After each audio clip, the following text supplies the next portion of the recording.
Welcome back to Project Hospice. Well, today's going to be a difficult one because there's a lot to cover, and what we'll probably do is break these up into multiple videos.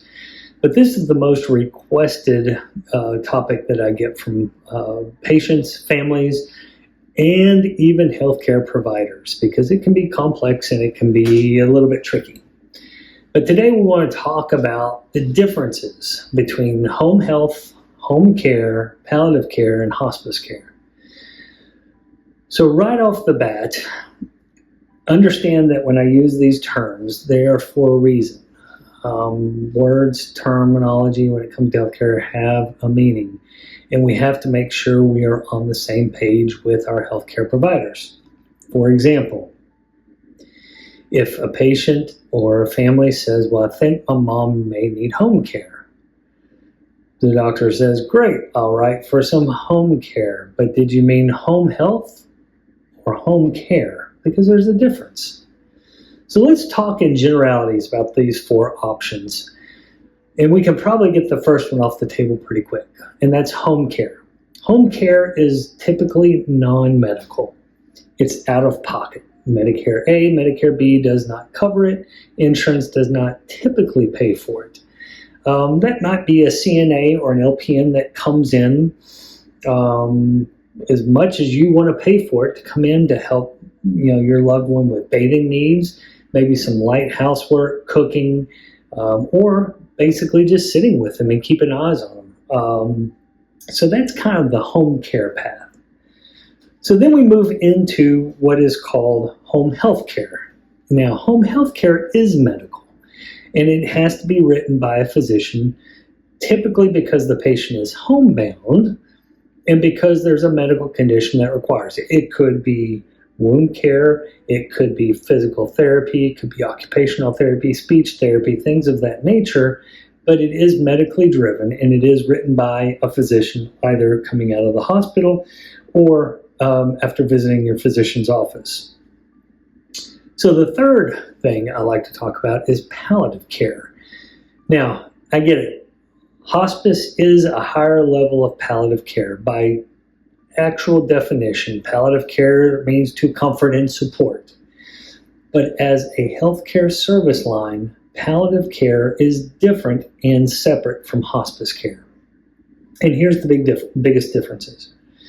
With palliative care, you're still going to see all your physicians and all your appointments and all your specialists and go to the hospital if necessary.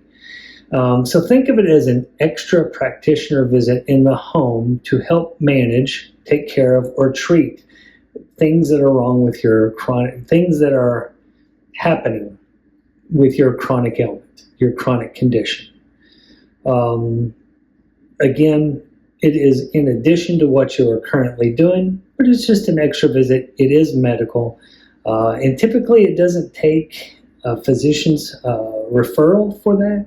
Usually a patient can just sign up, and they will also report to your physician. So now we get into hospice level care, which is paid for with your Medicare A or your Medicaid benefits. So it now replaces what would be your Medicare Part A hospital visits. It's a substitution of sorts. Basically, it's saying you have a prognosis that if your chronic condition were to run its natural course, that your life expectancy would be 6 months or less to live. Now, only God himself knows when it's our time, but it is a truly educational healthcare estimation. So that's your prognosis.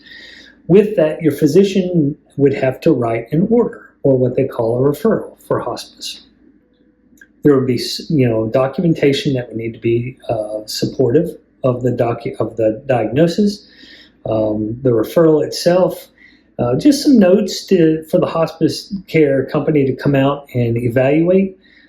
But here's the thing. Just because a hospice company comes out and evaluates your loved one for hospice, number one, doesn't mean your loved one will qualify. Somebody has to go out and do an assessment. But number two, it doesn't mean you have to accept that that your loved one or you go on hospice. But at least now you know what your options are. So In subsequent videos, we're going to talk a little bit more about criteria as it pertains to home health versus hospice, as well as palliative care versus hospice. But I hope this overview kind of gives you an idea that when you're talking to your physician, when you're meeting with your practitioner and you're having these conversations, that now you kind of understand the terminology that's being used and know that you all are on the same page. Again, visit us at ProjectHospice.com.